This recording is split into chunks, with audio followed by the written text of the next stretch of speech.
L'ambassadeur d'Algérie à Bruxelles, Amar Belani, a officiellement réagi, lors d'une interview accordée à Euronews au retrait de l'Algérie de la liste des pays sûrs de l'Union européenne, UE. Le représentant diplomatique a affirmé que cette mesure de l'UE n'aurait aucune répercussion sur l'Algérie.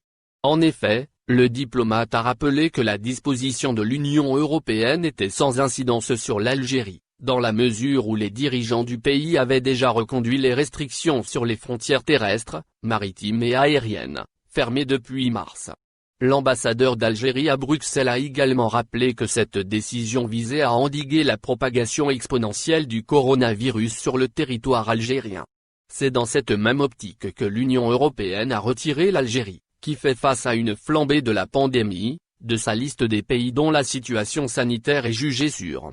L'Algérie est le premier pays d'Afrique du Nord à passer au rouge. Il y a lieu de signaler que l'Algérie est le premier pays d'Afrique du Nord ayant été retiré de la liste des pays sûrs, établie par le Conseil de l'Union européenne et mise à jour régulièrement, en fonction de l'évolution de la situation sanitaire dans le monde.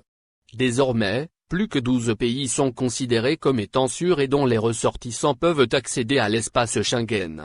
Parmi ces États, figurent la Tunisie, le Maroc, l'Australie, le Canada, la Nouvelle-Zélande, le Japon, la Corée du Sud, la Thaïlande, la Géorgie, le Rwanda et l'Uruguay.